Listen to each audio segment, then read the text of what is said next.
Halo, apa kabar para mahasiswa sekalian? Salam berjumpa kembali pada minggu ini di mata kuliah Organisasi dan Manajemen Industri alias OMI. Ini sudah masuk minggu ke-6 ya guys, jadi minggu depan sudah masuk minggu ke-7, kemudian kita akan melaksanakan ujian tengah semester atau UTS. Dan materi hari ini adalah tentang struktur organisasi. Mari kita lihat materi hari ini adalah juga kelanjutan dari materi minggu yang lalu ya. Apa sih struktur organisasi itu? Struktur organisasi adalah satu susunan dan hubungan antara tiap bagian atau tiap divisi atau tiap departemen ya, serta posisi yang ada pada suatu organisasi atau perusahaan dalam menjalankan kegiatan operasional untuk mencapai tujuan. Nah, dalam suatu organisasi, struktur organisasi ini menetapkan bagaimana tugas pekerjaan itu akan dibagi, dikelompokkan, dan dikoordinasi secara formal. Nah, ada beberapa komponen dasar di dalam struktur organisasi untuk membuat kerangka struktur organisasi tersebut. Yaitu yang pertama, struktur organisasi memberikan gambaran mengenai pembagian tugas serta tanggung jawab. Jadi seperti slide yang kedua tadi ya, disebutkan tentang pembagian tugas dan juga tanggung jawab yang dipikul oleh sebuah bagian, divisi atau departemen beserta orang-orang di dalamnya. Struktur organisasi memberikan gambaran mengenai hubungan pelaporan yang ditetapkan secara resmi. Artinya, dari struktur organisasi nanti akan tahu bagian mana harus lapor ke siapa, kemudian yang dilapor itu harus lapor ke siapa lagi, gitu. Itu hubungan pelaporan. Kemudian yang ketiga, struktur organisasi menetapkan pengelompokan individu menjadi bagian dari organisasi. Pengelompokan tersebut menjadi bagian dari suatu organisasi secara utuh. Artinya ini berbicara tentang orang-orangnya, penempatan tentang orang-orang, di manakah orang-orang tersebut akan ditempatkan di divisi apa, bagian apa, departemen apa ya. Nah, kemudian struktur organisasi juga menetapkan sistem hubungan di dalam organisasi yang memungkinkan tercapainya komunikasi, koordinasi, dan pengintegrasian segenap kegiatan baik ke arah vertikal maupun horizontal. Ini maksudnya dari struktur organisasi nanti juga akan kelihatan bagaimana hubungan vertikal berarti hubungan laporan-laporan tadi itu ya, dan hubungan horizontal, artinya hubungan antar divisi atau antar departemen atau antar bagian. Nah, bagan organisasi.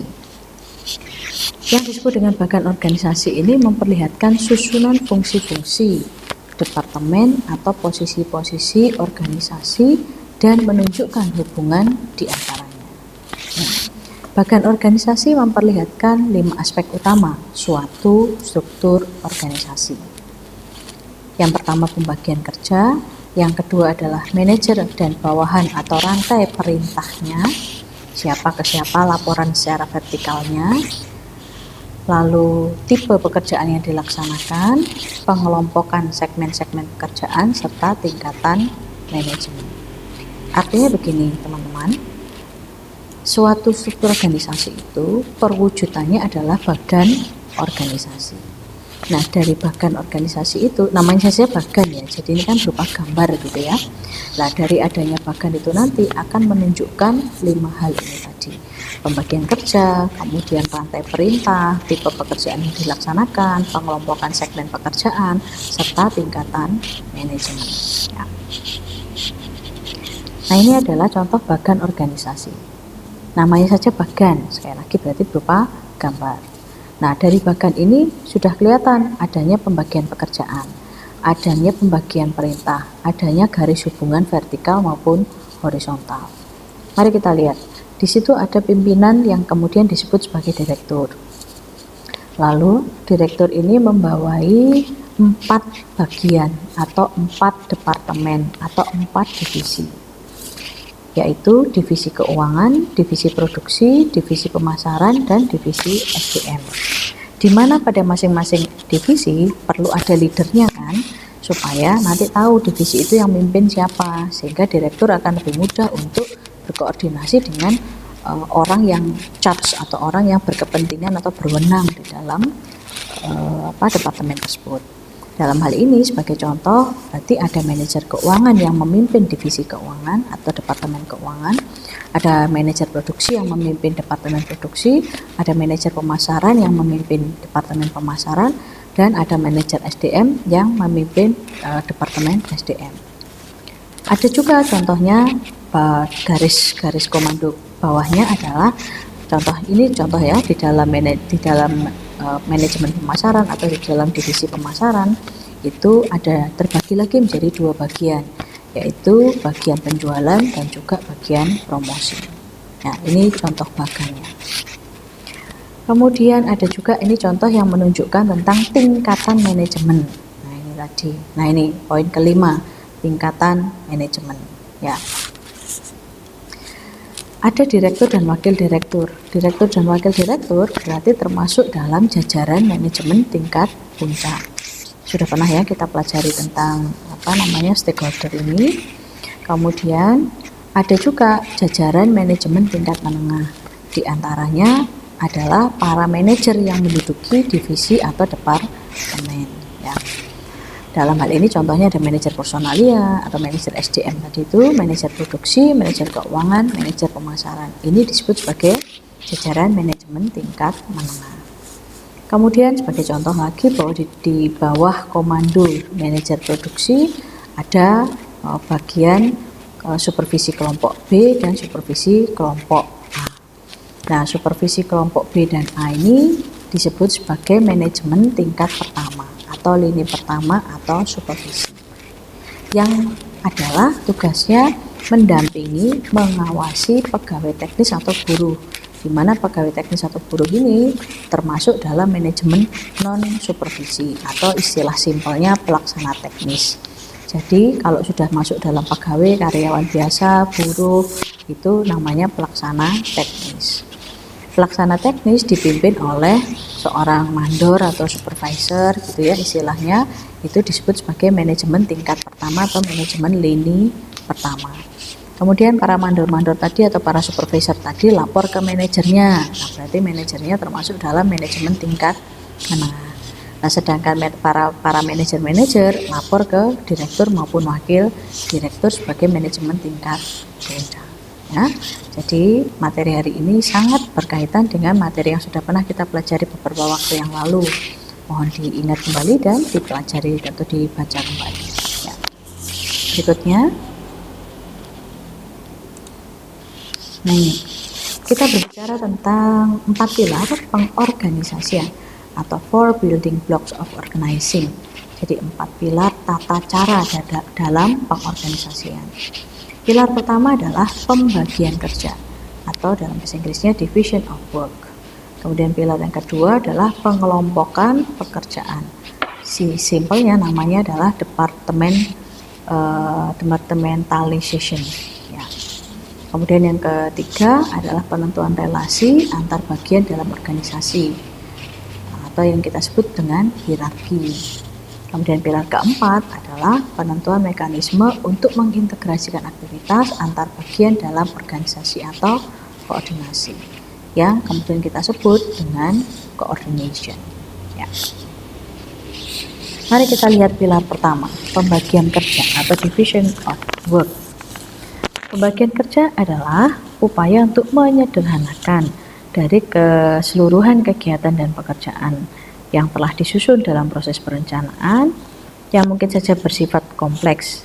Nah, menjadi apa? Menjadi lebih sederhana, menjadi lebih spesifik, di mana setiap orang akan ditempatkan dan ditugaskan untuk setiap kegiatan yang sederhana dan spesifik tersebut.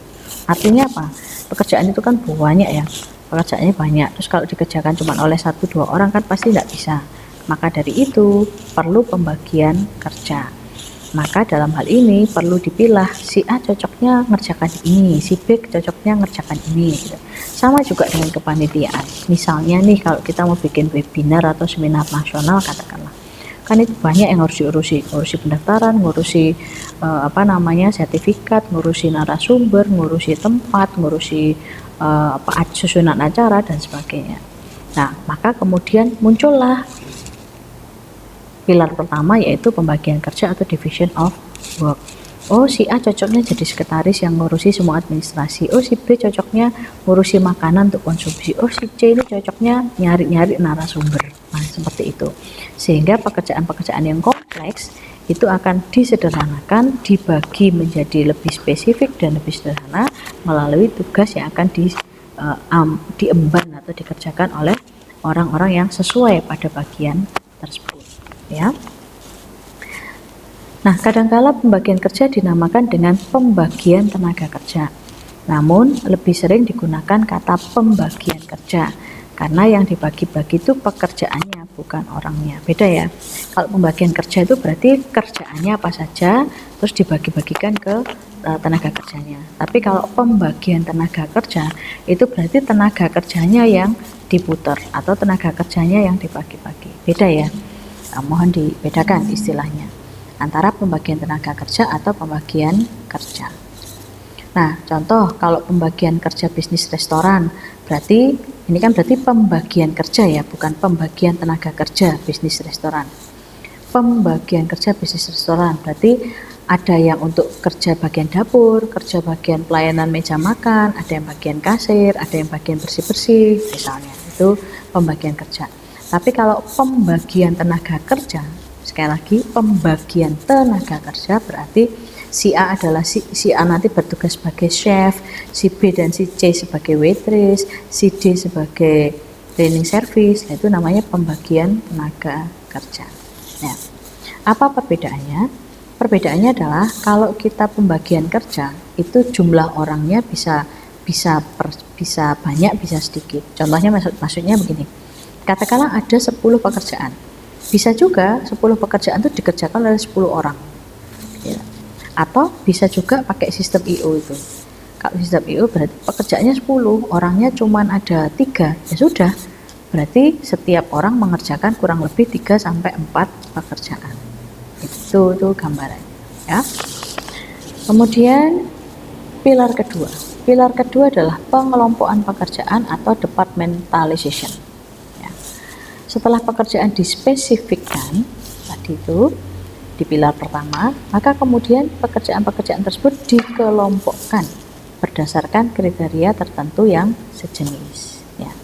Pengelompokan pekerjaan atau departementalisasi istilahnya. Pada dasarnya adalah proses pengelompokan dan penamaan bagian atau kelompok pekerjaan berdasarkan kriteria tertentu. Jadi kayak ngasih nama gitu, dikelompokkan pekerjaannya terus dikasih nama. Contoh, ini contoh di bisnis restoran. Ada pengelompokan untuk atau departementalisasi pencatatan menu, pemberitahuan menu pada bagian dapur, hingga pengiriman makanan dari bagian dapur kepada pelanggan di meja makan. Dapat dikelompokkan menjadi satu departemen tertentu, katakanlah bagian pelayanan. Jadi yang dikatakan bagian pelayanan itu di dalam bisnis restoran dalam hal ini nyatet menu, terus kemudian ngasih tahu menu ke bagian dapur, kemudian ngirim makanan dari dapur ke pelanggan. Itu termasuk dalam bagian pelayanan. Nah, maka dalam hal ini sebenarnya istilah-istilah yang akan kita gunakan dalam departementalisasi itu terserah perusahaannya atau terserah bisnisnya. Cuman kan biasanya orang tuh ngecek dulu, oh di luaran namanya apa sih, kemudian ikut-ikut kayak gitu. Tapi itu enggak apa-apa. Jadi tangkap esensinya ya. Esensinya itu pengelompokan pekerjaan dan penamaan itu sebenarnya bebas. Enggak harus ngikut cara perusahaan lain, tapi kita sendiri yang punya cara. Misalnya bagian ini jadi satu gitu. Itu gambarannya seperti itu. Nah, berikutnya ini agak kecil ya. Mari kita lihat. Memasak makanan berdasarkan berbagai menu. Kemudian ada juga aktivitas membeli bahan-bahan mentah seperti sayuran, kemudian lauk-lauk, buah-buahan, minyak goreng, es batu, dan lain sebagainya. Lalu ada juga pekerjaan menuliskan menu yang dipesan pelanggan, mengantar makanan pesanan pada meja pelanggan, menerima pembayaran dari pelanggan, membuat laporan keuangan harian, membuat laporan keuangan bulanan. Nah, ini adalah contoh-contoh pekerjaan-pekerjaan yang dilakukan di bisnis restoran. Nah, kemudian di job specification atau dipecah-pecah alias division of work, pembagian kerja tadi itu dipecah menjadi 3 macam dalam hal ini: membeli bahan-bahan mentah, sayuran, lauk pauk, minyak goreng, es batu, serta memasak berdasarkan berbagai menu, itu nanti job 1.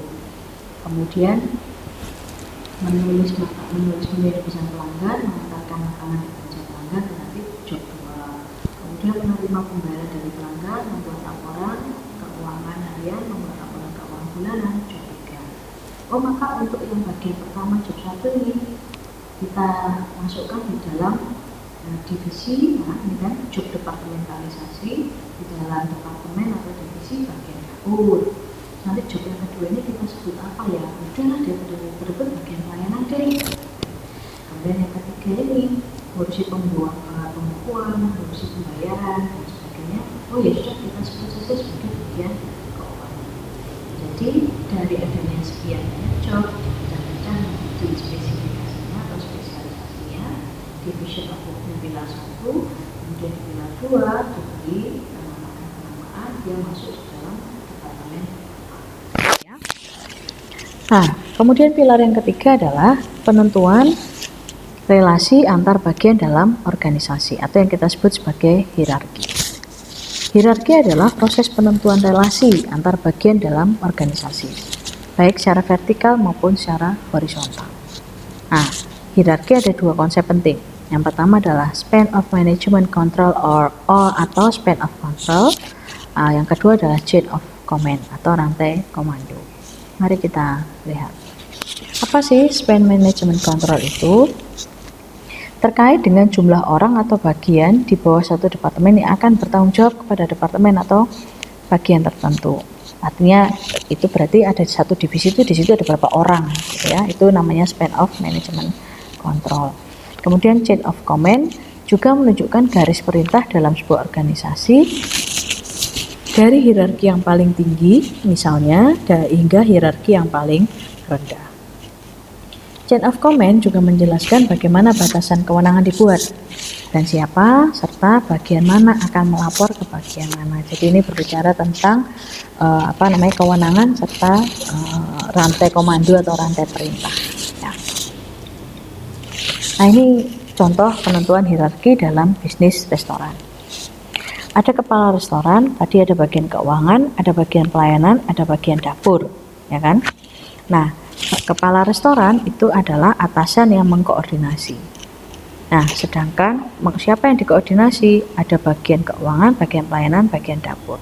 Nah, maka kita berbicara hierarki. Nah, pada masing-masing bagian ini kan butuh tenaga kerja kan? Ini baru nama bagiannya, belum orang-orangnya. Makanya kemudian dicek, oke, bagian keuangan butuh berapa? Butuh 1 orang deh. Bagian pelayanan butuh berapa orang? Butuh 3 orang deh. Bagian dapur butuh berapa orang? 2 orang deh. Nah, maka 1, 3, 2 ini disebut sebagai bawahan yang membantu atau orang-orang yang bekerja di dalam bagian yang ada di dalam restoran ini. Ya, ini hierarki. Nah, kemudian contoh chain of command ya. Tadi contoh span of management control alias orang-orangnya butuh berapa sih gitu. Dalam konteks ini memang tidak perlu ada banyak orang ya. Katakanlah bagian keuangan 1 orang cukup gak sih? Atau harus 2 orang atau harus 3 orang. Nah, mempertimbangkan 1, 2, 3 orang ini kan tentu terkait dengan pekerjaan-pekerjaan yang dilakukan. Ini tadi terkait dengan sesulit apa pekerjaannya, butuhkah cukupkah dikerjakan 1 orang atau 2 orang atau 3 orang dan seterusnya. Tentu saja jika banyak orang ya, maka akan ada banyak tanggung jawab juga, akan ada komunikasi antar bagian atau antar orang juga, dan juga ini terkait dengan pembiayaan. Jadi perlu dipertimbangkan betul berapa banyak yang dibutuhkan. Nah, span of management control. Nah, kemudian yang kedua, chain of command business restoran. Ini ada kepala restoran, kemudian ini ada bagian keuangan, bagian pelayanan, bagian dapur. Tadi sudah ada 1 orang, 3 orang, 2 orang. Nah, berarti 1 orang bagian keuangan aja, bagian pelayanan itu kan berarti ada pelayan 1, 2, 3, kemudian bagian dapur ada 2 orang. Nah, sedangkan 2 orang bagian dapur tugasnya ada yang belanja sama ada yang masak. Nah, bagian pelayanan dari 3 orang, ada pelayan 1, ada pelayan 2, pelayan 3. Di sini lihatlah garisnya. Maka garis ini namanya garis chain of command. Ya, artinya apa? Kepala restoran akan mengomando atau memerintah atau memimpin 3 bagian. Termasuk juga bagian pelayanan ada 3 orang.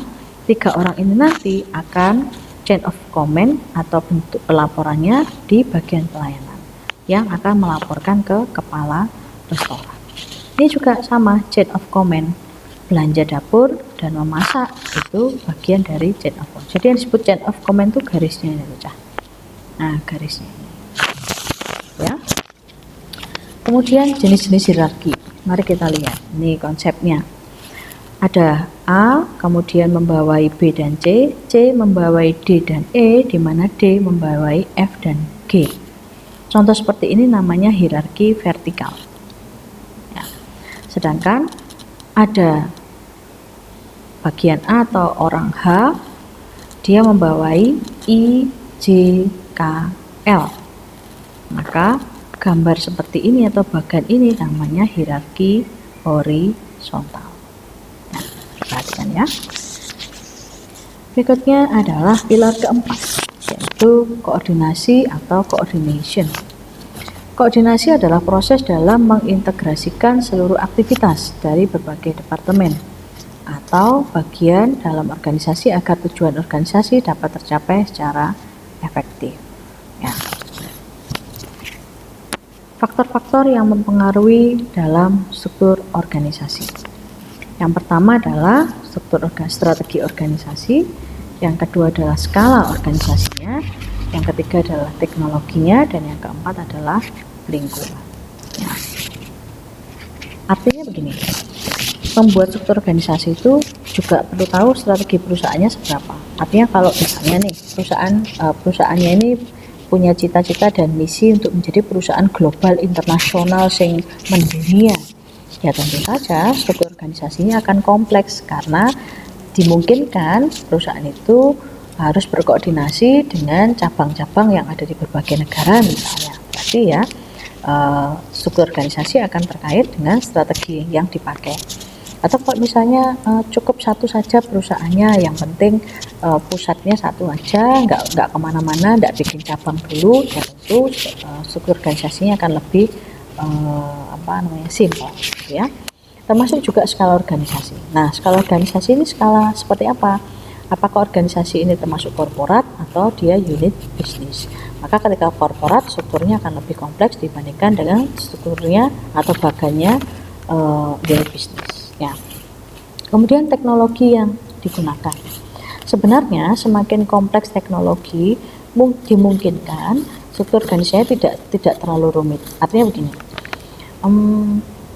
jika teknologi yang digunakan di dalam sistem produksi, di dalam sistem jasa ya, sistem manufaktur produksi atau sistem jasanya itu merupakan teknologi yang maju dan modern, maka sebenarnya garis koordinasi itu bisa dikurangi gitu. Artinya tidak perlu sampai banyak karyawan, karena menggunakan teknologi yang bagus. Contoh misalnya, kalau yang klasik adalah dari kasir, katakanlah dari kasir laporan ke bagian keuangan, sales lapor ke kasir, kemudian kasir lapor ke bagian keuangan lapor direktur baru kemudian lapor ke kantor pusat misalnya. Maka dengan teknologi canggih, sistem yang menggunakan Excel atau mungkin Visual Basic dan seterusnya itu bisa diganti oleh sistem online yang langsung. Jadi apa yang dikerjakan kasir atau apa yang dikerjakan oleh bagian keuangan itu bisa langsung terbaca oleh kantor pusat. Sehingga tidak perlu kasir banyak-banyak, tidak perlu bagian keuangan orang-orang yang terlalu banyak. Nah. Kemudian faktor lingkungan, artinya ketika struktur organisasinya ini, lingkungannya ini adalah lingkungan perusahaan yang memang dia kompleks, ya berarti strukturnya akan banyak orang di dalamnya atau banyak departemen. Tapi jika memang level perusahaannya juga tidak terlalu besar, maka pengaruh terhadap lingkungan tidak terlalu besar juga, maka strukturnya bisa lebih sederhana. Ya. Kemudian beberapa pendekatan dalam departementalisasi. Yang pertama adalah berdasarkan fungsional, berdasarkan produk, berdasarkan pelanggan, berdasarkan geografis, dan berdasarkan matriks. Nah, berdasarkan fungsional, ya, ingat ya, departementalisasi itu kan pembagian itu tadi job-jobnya ya, penamaan juga. Berdasarkan fungsional berarti pembagian departemen berdasarkan aktivitas perusahaan dalam menjalankan bisnisnya. Misalnya departemen produksi, departemen penjualan, departemen pemasaran. Jadi kalau ada struktur yang punya departemen produksi, departemen penjualan, departemen pemasaran, itu disebut sebagai departementalisasi fungsional. Kenapa? Karena aktivitasnya dibagi berdasarkan pada aktivitas dalam menjalankan usaha itu. Kemudian yang kedua adalah departementalisasi berdasarkan produk, yaitu pembagian departemen berdasarkan produk yang dihasilkan. Ya. Kemudian yang ketiga adalah departementalisasi pelanggan. Artinya perusahaan, ini contohnya perusahaan sabun membagi divisi produksi sabun bayi dan divisi sabun dewasa. Berarti ada departemen sabun bayi, ada departemen sabun dewasa. Itu berdasarkan pelanggan. Jadi berdasarkan segmen pelanggannya siapa. Kemudian berdasarkan geografis berarti pembagian departemen berdasarkan lokasi penjualan produk. Misalnya departemen marketing departemen marketing Jawa, departemen marketing Bali, departemen marketing Sulawesi, atau departemen Kalimantan dan sebagainya. Jadi berdasarkan kota atau wilayah atau pulau di mana kantor itu ditempatkan atau divisi itu ditempatkan. Kemudian berdasarkan matriks berarti struktur yang menciptakan garis pemenang ganda dan menggabungkan antara departementalisasi fungsional dan produk. Ya.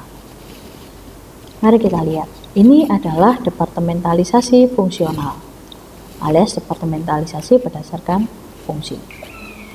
Yang pertama ada contoh ya, ini ya, Direktur Utama PT ABC. Nah, PT ABC membawai 4 bagian atau 4 departemen atau 4 divisi, yaitu Departemen Keuangan, Departemen Produksi, Departemen Pemasaran, Departemen SDM. Nah, kemudian contoh lagi, Departemen Produksi masing-masing dipimpin oleh manajer. Departemen Produksi ada dua bagian, yaitu bagian produksi dan bagian pergudangan. Sedangkan Departemen Pemasaran ada dua bagian, yaitu bagian penjualan dan bagian promosi. Demikian juga pada Departemen SDM itu ada bagian perekrutan dan seleksi serta bagian pelatihan dan pengembangan. Nah, maka kalau dilihat-lihat dari nama-namanya, inilah pembagian berdasarkan fungsi. Jadi ada fungsi ngitung duit, fungsi produksi barang, fungsi menjual, dan fungsi mengatur tenaga kerja, ya, dan sebagainya. Maka pembagian-pembagian ini namanya fungsional departemen. Kemudian yang dari atas ke bawah namanya vertikal ya, lalu yang dari yang antar samping-samping ini namanya horizontal. Ya. Kemudian yang kedua adalah departementalisasi berdasarkan produknya. Nah, ini pembagian berdasarkan produknya. Direktur Utama PT ABC, dia punya 4 manajer fungsional.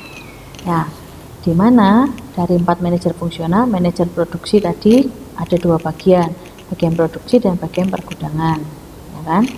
Nah, kemudian di bagian produksi dan pergudangan, di bagian produksi sendiri itu ada beberapa divisi, yaitu divisi susu, divisi sabun mandi, divisi pasta gigi, divisi mie instan. Jadi nanti di sini akan ada manajemennya sendiri, ada manajemen tingkat pertama, katakanlah ini karyawan yang memproduksi susu dan supervisornya. Ini adalah orang-orang yang memproduksi sabun mandi dan juga ada supervisornya atau mandornya. Itu maka yang seperti ini, yang bagian produksi di bawahnya ada produk-produknya ini namanya produk departmentalization. Ya, jadi dibagi lagi berdasarkan produk yang dibuat. Ya. Kemudian departementalisasi berdasarkan pelanggan. Ya, ini adalah bagian produksi PT ABC. Ini potong ya, sudah dipotong ya. Jadi dari sini ya, bagian produksi Ini kan ada susu, sabun mandi, lah ini bagian ini dipotong jadi seperti ini. Ini contohnya. Bagian produksi PT ABC. Lalu tadi kan ada susu, ngurusi sabun mandi, ngurusi pasta gigi, ngurusi mie instan. Nah, sabun mandi itu kan ada macam-macam produknya. Ada sabun mandi bayi, ada sabun mandi anak, ada sabun mandi remaja yang untuk mengurangi jerawat misalnya, serta ada sabun mandi dewasa. Nah, berarti dibagi lagi divisi sabun mandi bayi, divisi sabun mandi anak, divisi sabun mandi remaja, divisi sabun mandi dewasa. Maka yang seperti gambar terakhir ini disebut sebagai customer departmentalization atau departementalisasi berdasarkan pada pelanggan produknya. Ya. Kemudian departementalisasi berdasarkan geografis. Nah, ini contohnya saja dimotong bagian pemasaran, manajer pemasaran. Saya balik lagi ke sini ya, ini ya. Manajer pemasaran kan ada dua bagian, yaitu bagian penjualan dan bagian promosi. Nah, kita potong masuk di sini. Nah, ini ya. Terus sebenarnya kan gambarnya nggak dipotong ya, gambarnya di bawah-bawah gitu, tapi kalau nggak cukup dipecah-pecah. Dan lagi supaya lebih fokus saja pembagian departemennya berdasarkan apa. Kemudian ini manajer pemasaran PT ABC, tadi kan ada dua macam, bagian penjualan dan bagian promosi. Nah, bagian penjualan, misalnya ini yang di highlight adalah bagian penjualan. Bagian penjualan tuh nanti ada bagian penjualan wilayah Jakarta, bagian penjualan wilayah Bandung, bagian penjualan wilayah Makassar, dan bagian penjualan wilayah Medan. Nah, jadi di Jakarta ada bagian penjualannya, di Bandung ada bagian penjualan, di Makassar ada, di Medan ada, nanti laporannya ke bagian penjualan pusat ini. Nah, maka orang-orang yang ada di Jakarta, Bandung, Makassar, Medan ini yang berkantor di 4 kota ini akan lapor ke bagian penjualan. Nah, yang seperti ini bagiannya disebut sebagai geographic departmentalization. Ya. Kemudian berdasarkan matriks. Nah, departementalisasi berdasarkan matriks ini tadi sudah dikatakan ini adalah gabungan antara fungsional dan produk. Ini ya. Departementalisasi berdasarkan matriks adalah struktur yang menciptakan garis wewenang ganda dan menggabungkan antara departementalisasi fungsional dan produk. Ya. Nah, ini kan. Nah, ini Direktur Utama PT ABC tadi kan membawa 4 bagian kan, manajer keuangan, manajer pemasaran, manajer SDM, contoh lagi manajer riset dan pengembangan. Nah, kemudian ada juga 4 produk yang mereka buat, yaitu produk susu, kemudian produk sabun mandi, ada produk pasta gigi, ada produk mie instan.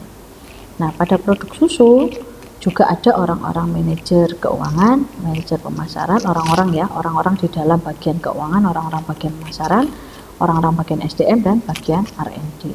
Di bagian sabun mandi juga sama, di bagian sabun mandi ini ada karyawannya keuangan, ada yang ngurusi sabun mandi ya, yang ngurusi sabun mandi itu ada 4 bagian ini.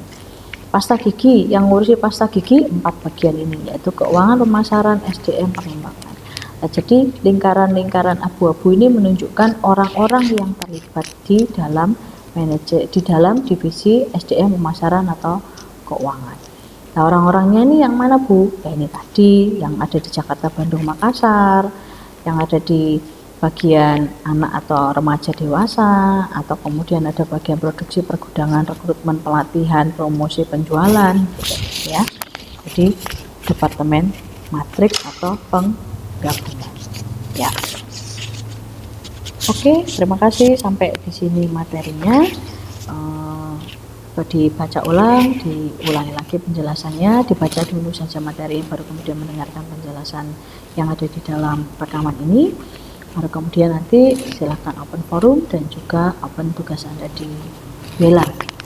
Sekali lagi, materi hari ini adalah masih kelanjutan dari materi sebelumnya. Ya. Oke, terima kasih semuanya. Salam berjumpa kembali. Salam sehat selalu.